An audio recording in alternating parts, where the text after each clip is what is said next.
Good morning. Welcome back to Bookie Monsters. My name is PK. It is Friday. It's finally Friday. TGIF, October the 11th. We are here to look at the last of the new releases that have been published this week. And each day of the week, we look at a different genre. On Mondays, we look at cozy mysteries. Tuesdays, it is mysteries and thrillers. Wednesdays, it's romance. Thursdays, it's fantasy and science fiction. Today is Freeform Friday, so we look at whatever I want to look at, things that look interesting that don't necessarily fall into those genres, or usually things that we ran out of time for, like the cozy mysteries, which is what we'll be finishing up with today. Hope you guys had a good night. Quick announcements. I don't have any sprints tonight. I don't do them on Friday night. I will have them tomorrow afternoon at 3 p.m. Eastern time, and that will go for 5 hours. I do sprints 3 times a week, every week, every Tuesday and Thursday evenings at 8 p.m. and those go for 2.5 hours each, and on Saturday afternoons at 3, as I mentioned. Altogether, I do 10 hours of sprinting time, and I do this morning show 5 times a week. So you got lots of opportunities to see what is out there because we are bookie monsters, and the time to read them as well. Hi, Kim. Did you have a good night?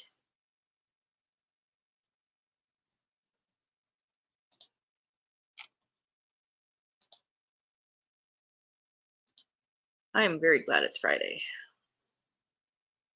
Let me tell you. All right, first up is a nonfiction by Eric Idle of Monty Python.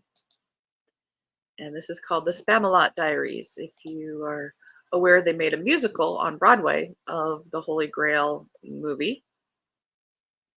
And this is his, in diary form, behind the scenes, how it came together.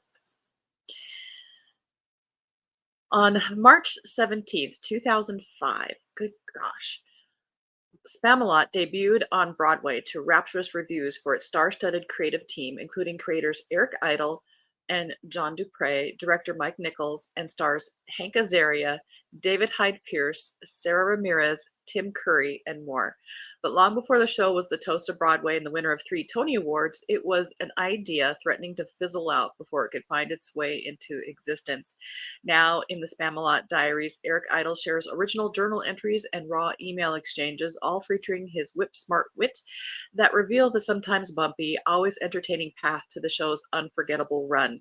In the months leading up to that opening night, financial anxieties were high, with a low ceiling budget and expectations that it would take 2 years to break even. Collaborative disputes put decades-long friendships to the test, and the endless process of rewriting was a task as passionate as it was painstaking. Still, there's nothing Idle would change about that year, except for the broken ankle. He could do without the broken ankle. Chronicling every minor mishap and triumph along the way, as well as the creative tension that drove the show to new heights, The Spamalot Diaries is an unforgettable look behind the curtain of a beloved musical and inside the wickedly entertaining mind of one of our most treasured comic performers. I have long loved Monty Python. That is my humor.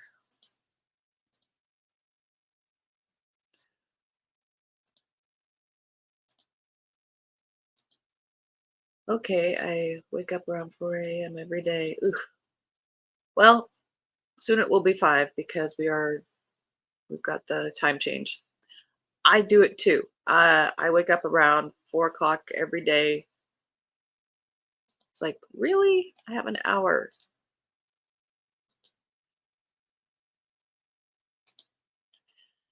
From here, we are going into fiction. This one sounded interesting. Elizabeth Sales by Kristen Owens. Beth Schiff ghostwrites autobiographies for politicians despite her own life not warranting a footnote. Excitement for her is rewatching classic movies with the Whitman sampler. But when her adventurous Aunt Ethel dies, Beth must scramble out of her comfy sweatpants and into some Spanx to find the missing will aboard a luxury cruise ship. Figuring out which fork to use at dinner becomes the least of Beth's worries. The will isn't lost, it's hidden. Aunt Ethel has devised an elaborate scavenger hunt, and each port stop forces Beth to confront her list of insecurities to get the next clue. If she fails, Ethel's millions will revert to a much hated relative, Max, who is responsible for her dismantled family. When someone starts trying to sabotage her search, the game becomes personal, and her energetic septuagenarian tablemates rally to help. But Beth must make the puzzle pieces fit before the cruise ends, or Max will get his greedy hands on the money destined for charities.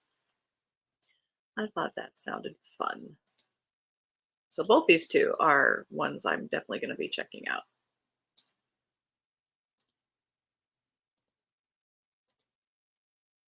Hate Follow by Erin Quinn Kong. Oh, that's a fun Quinn Kong. Oh, that's not so fun. Hopefully I'll be home soon and can get my sleep pattern back. Absolutely. Good morning, Miss Blogger. How you doing? Happy Friday.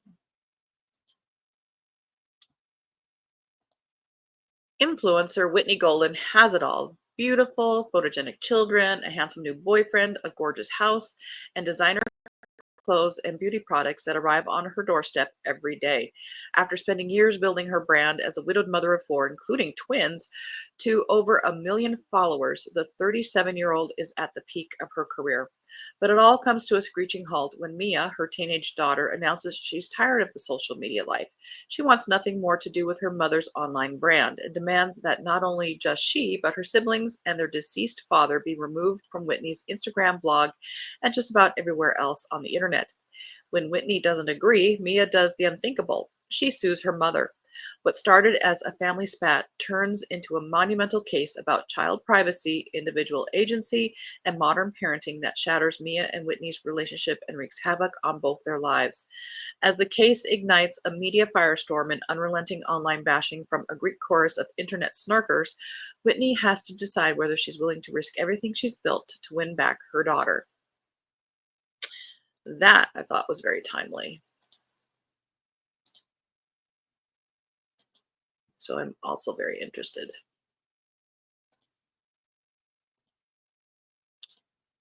This one had a very interesting cover. The Conjar's Crusade by Z.S. Winters. Those are some fun initials. Z.S. AZS. I don't usually go to bed until 2-ish. Oh my. Like 2 in the morning? Zintara, a fierce pagan warrior, returns to her homeland, fueled by a burning desire for revenge. Her lover has been mercilessly executed, and her rebel forces are decimated. With only a Conjar blade and her vast knowledge of healing arts, she navigates a landscape rife with treachery. This is in, I'm sorry, sometimes the first sentence doesn't mean anything other than a blur, but this is in the shadow of the Northern Crusades, 1222 AD. Livonia emerges as a land teetering on the brink of turmoil. Uh, Trust is a luxury she cannot afford in this realm where betrayal lurks at every turn. As the relentless Northern Crusades cast an icy shadow over her people, Zentara finds herself in the heart of Riga, a city fractured by the violent power struggles between the archbishop and the influential guilds. Confronting her enemies is more than a quest for vengeance. It's a fight to preserve the very soul of her people. But this battle is as personal as it is political. Haunted by a past filled with pain and loss, Zintara must grapple with her demons even as she battles the external foes.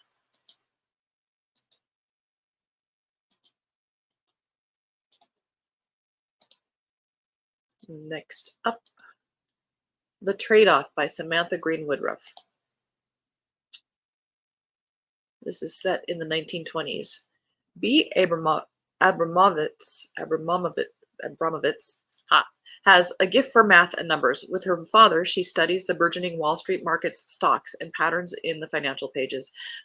Excuse me. After college, she's determined to parlay her talent for the prediction games into personal and professional success. But in the 1920s, in a Lower East Side tenement, opportunities for women don't just come knocking, B will have to create them.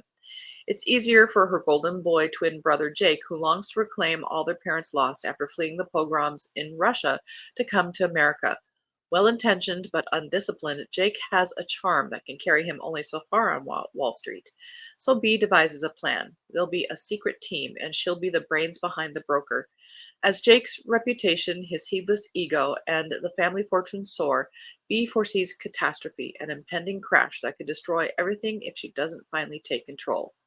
Inspired by the true story of a pioneering investment legend, this book is a powerful novel about identity, sacrifice, family loyalties, and the complex morality of money.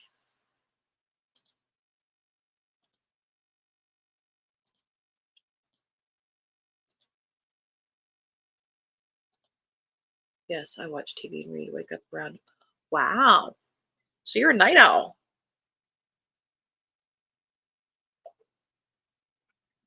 Like Steve. I am not a night owl. I think we finished on Tulip Street on Monday. Let's see if this one sounds familiar.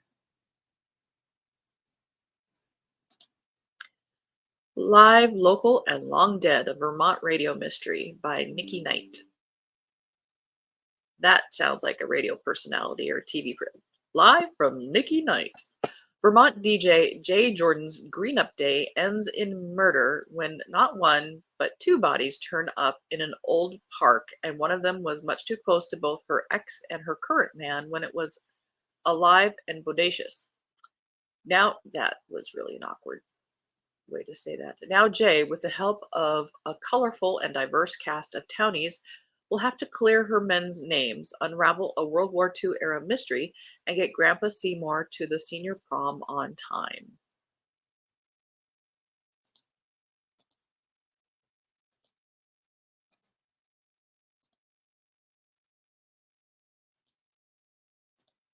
Deadly Mission by Christine Adams, sixth in the Julie Erickson mysteries. Yes, I nap on and off during the day. Nice. You could be a gamer. But if I were a night owl, I'd be reading. In her sixth mystery, Julie Erickson meets Naomi, who informs her of the recent unexpected death of a family member Julie was once close to. She learns that Aunt Margot lived in a small town only 10 miles from Somerville, which makes Julie wonder why the woman never contacted her. She doesn't like you. Okay, never mind. Even more disturbing is Naomi's belief that the death was no accident, as she reveals Margot's final request that Julie investigate a personal case she was trying to solve on her own. Julie's daughter Kate is spending part of her summer break at home, and she eagerly offers to help her mom on this mission. Together, they hear the rumors, conflicting stories, and suspicions that often exist in small towns. But when another death occurs, Julie realizes that she and Kate are now uncovering secrets that someone has already killed twice to protect.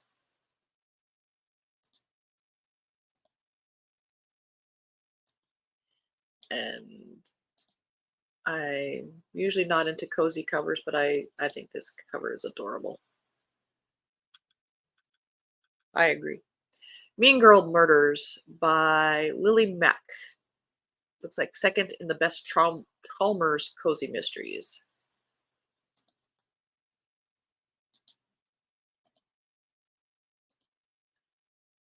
Strawberry Point was always the picture of tranquility until now. Two young women are dead amid suspicious circumstances, and the town's serene facade is shattered. Were these accidents suicides, or is there a killer in town? There are no suspects in the first death, but unfortunately for Ian Nielsen, employee at Highland Inn, he was the last person to see the second woman alive and is now the number one suspect. Desperate, Ian asks his employer and friend Bess Chalmers to help him clear his name. As evidence against Ian mounts, Bess and her sister May dig deeper. What they discover is shocking. The second victim had more than one person that possibly wanted her dead. Can they uncover the truth and keep Ian from being arrested? Come along on the race against time to blah, blah, blah, blah, blah. I need to see what the first cover looks like because now I'm intrigued. It does have the cows.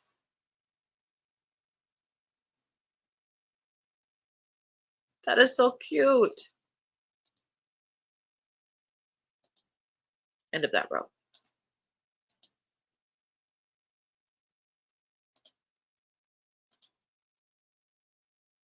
Nightmare in Halloween Hollow. Sixth in the Brambleberry Bay Murder Club series. Hi, Elena. How you doing? Happy Friday to you. Way to start the weekend. Yes, indeed. Oh, good. Good to hear. Let go. Recipe included. A mind reader, talking pets. I'm out. An arrogant homicide detective, a murder club, and a corpse. Welcome to the club. Getting in was easy. Getting out can be murder. Living in Brambleberry Bay can be a real killer. It's criminally cozy. Halloween in Brambleberry Bay is usually a time for pumpkin carving, costume contests, and candy corn binges. But this year, the jack-o'-lanterns aren't the only things lighting up the night. There's a killer on the loose. How does a killer on the loose light up the night? And with the bodies piling up, Hattie and Killian are left wondering if it's the work of a serial killer. Willoughby Hall has opened its wicked arms to the residents of Brambleberry Bay as it plays host to the Halloween Hollow Festival on its sprawling 33-acre estate. But a real body turns up in the makeshift graveyard, and soon the residents of Brambleberry Bay are wrapped up in a mystery darker than the seasonal espresso blends. The festival may be renowned for its extravagant decorations, but as of late, it's become the backdrop for a deadly homicide that is as frightening as any haunted house.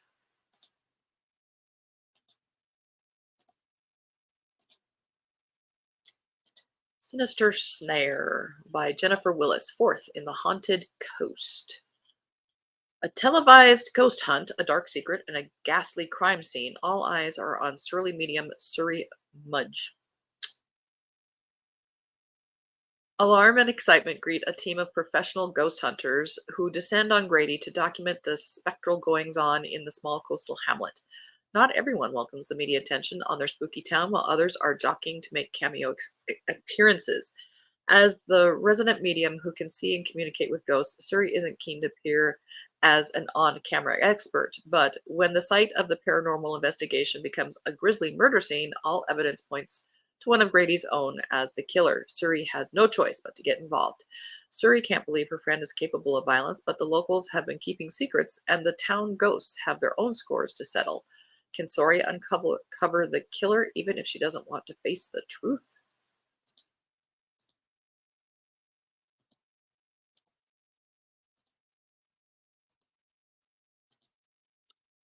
Clues on Leash by Corrine Winters, 16th in the Cat Walking Dogs and Solving Mysteries series.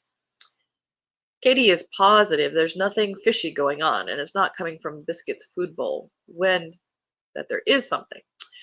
When an eccentric and temperamental artist is found dead outside of Detective Sidney Lim's home, all alarm bells go off. Sidney is a goody two shoes through and through. No way she could kill an up and coming artist, even if that artist was caught vandalizing her home, right? Despite her better judgment, Katie is on the case, but as she unravels this colorful tapestry of deceit and lies, she realizes that the truth is not what it seems. Will she find the killer, or will she bite the dust before she can paint the truth?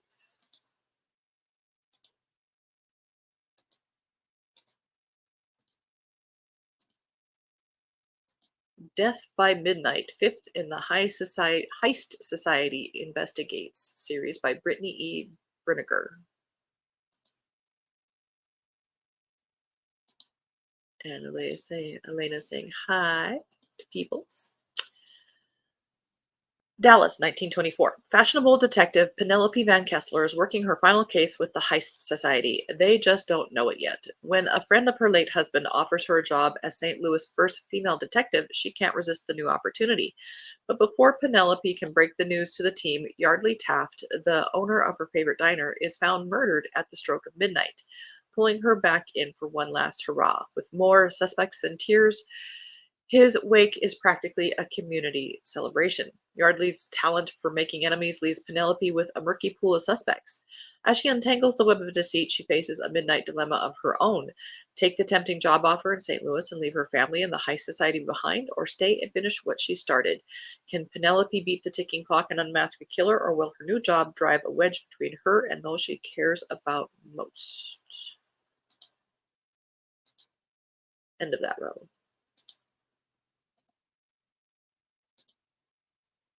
An Inferno of Ire by Kristen King, fourth in a Hallows Glen Coven Mysteries.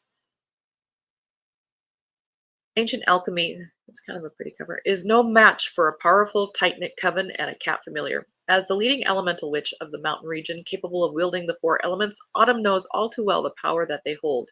Yet, when a sudden fire at the local university ends in the death of a friend's cousin, she discovers the work of a more ancient alchemy at play.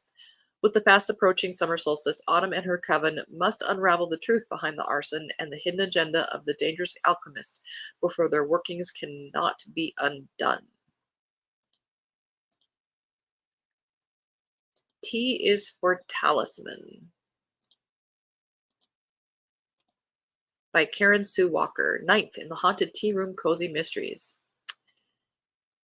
At Serenity Tea Room, April May and her assistant prepare for an afternoon tea fundraiser before heading off on a well-deserved vacation, but George and Pearl, two mischievous spirits from the 1920s, seem determined to turn April's carefully planned world upside down. If dealing with ghostly antics wasn't enough, things take a darker turn once April and Jennifer arrive in New Orleans. April is confronted by the ghost of a man who was murdered the night before. Reluctantly, she is drawn into a web of secrets, lies, and family feuds as she races to solve the mystery of his death. But the crime of his death.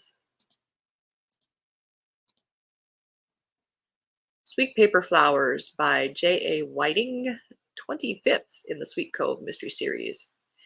It is late September in the cozy seaside town of Sweet Cove, Massachusetts. Courtney and Rufus have tied the knot, and the family is enjoying the lovely weather and having free time without a wedding to plan, at least until Chief Martin shows up at the Victorian mansion requesting their help with an unusual case. Someone has been murdered, and it seems the killer has left behind several flowers made from paper. What does it mean? What is the significance of the paper flowers?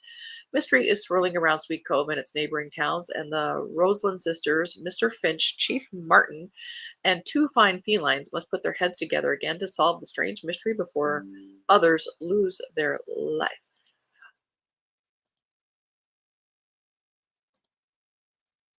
We are out of time. Oh, there's only two more. Let's do it. Let's do it. Death at the Old Curiosity Shop by Debbie Young. This is a new series. When Alice Carroll steps into Curiosity Cottage, a picture-perfect former bric-a-brac shop in the Cotswold village of Little Pride, she thinks she's found the perfect place to start the new phase of her life. Freshly separated from her collector long-term boyfriend, she's excited to embrace her new minimalist existence. All Alice needs to do is sell off the left-behind stock and settle in, but the villagers of Little Pride have other ideas, and Alice quickly realizes they won't give up their beloved shop without a fight. Then a dead body is found buried in her neighbor's compost heap, just being efficient. And Alice realizes there's much more to Little Pride and its residents than meets the eye.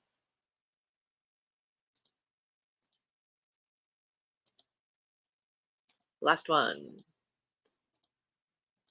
Honey Cake and Homicide by C.A. Phipps, 8th in the Maple Lane Mysteries. Excited to finally wed her childhood sweetheart, Maddie's plans for the day suddenly take a horrible turn when a body is found in the most unlikely place. This spectacular whodunit has Maddie Big Red, Gran, and the groom, aka the sheriff, scrambling for answers when one of the girls looks guilty of murder. Will they find the killer in time for the festivities to go ahead, or is Maddie's perfect day doomed from the start? And there it is.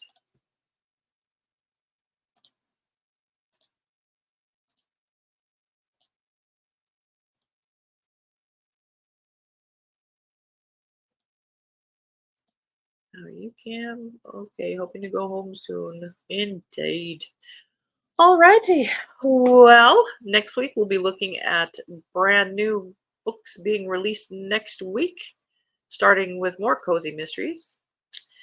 Again, I don't have any sprints tonight. I don't do them on Friday night. I will have them tomorrow afternoon, starting at 3 p.m. Eastern. They will go for 5 hours. Bring your own book, work on a project, or just be productive while listening to some nice ambiance, whatever it is. That is time carved out for you. I hope you guys have a good Friday. Oh, good. Yes. Have a good rest of your day. Elena, see you tomorrow. Thank you. Have a great rest of your day. Back at you, baby. Bye, y'all. and hope to see you soon. If I don't see you, have a good weekend. People still stay safe, continue healing because you're in my heart. And as the banner says here, don't be a bookworm, be a bookie monster. Nom nom nom. Have a good day. God bless.